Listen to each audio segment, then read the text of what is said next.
Jadi surat-surat Rasul itu sebagai merupakan suatu cara komunikasi murid-murid Yesus sebagai pemimpin jemaat dengan kelompok jemaat yang dirintis. Mereka adalah bait-bait Allah yang dimulai oleh karena tersebarnya orang-orang yang hadir ketika Roh Kudus diterima oleh mereka dan yang kembali ke tempat asalnya. Mereka ada di seluruh kerajaan Romawi.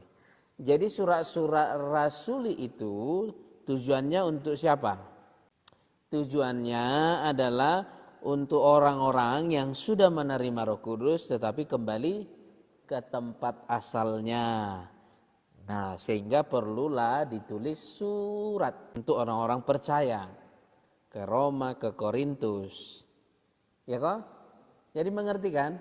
Kenapa kitab itu dibagi-bagi? Ada Injil, ada sejarah, ada surat-surat Rasuli, ada wahyu.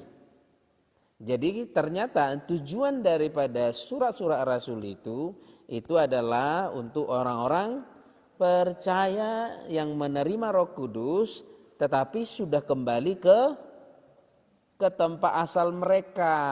Setelah mereka menerima Roh Kudus, mereka kembali ke tempat mereka masing-masing. Salah satunya jemaat di mana? Di Roma.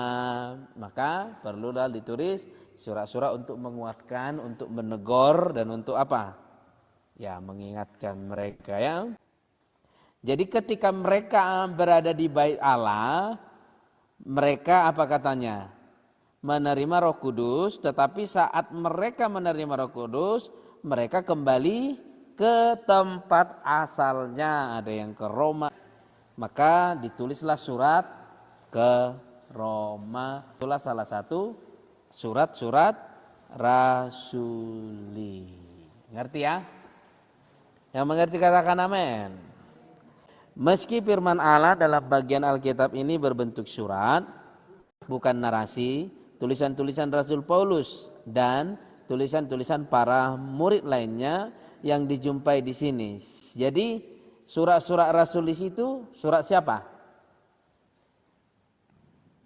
Kan tadi kan yang lama dibagi 4 kitab, yaitu Injil, baru sejarah, baru surat-surat Rasuli, baru yang terakhir Injil itu apa? Matius, Markus, Lukas, Yohanes. Kitab sejarah itu apa? Kitab para Rasul.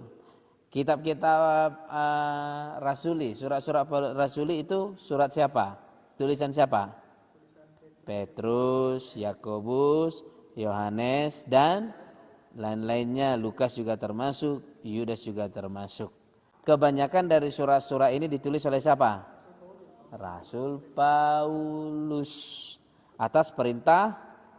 Nah, kita baca 1 Korintus 14 ayat 37. Benarkah surat-surat Rasuli yang lebih banyak ditulis oleh Paulus itu atas perintah Allah? Nah, kita baca 1 Korintus 14 ayat 37. Ini penting supaya kalian yakin bahwa apa yang ditulis oleh Paulus itu bukan dari dirinya, tetapi atas perintah Allah. Sama-sama dibaca yuk, 1, 2, 3, ya.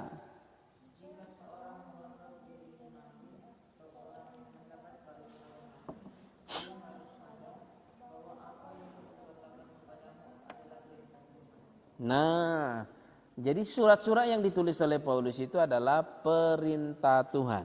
Sama-sama kita baca 2 Petrus 3 ayat 2, 1, 2, 3 ya.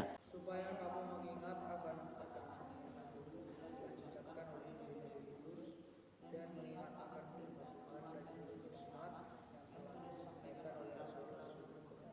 Nah, mengingat perintah apa katanya? Mengingat perintah, kan ada tadi situ.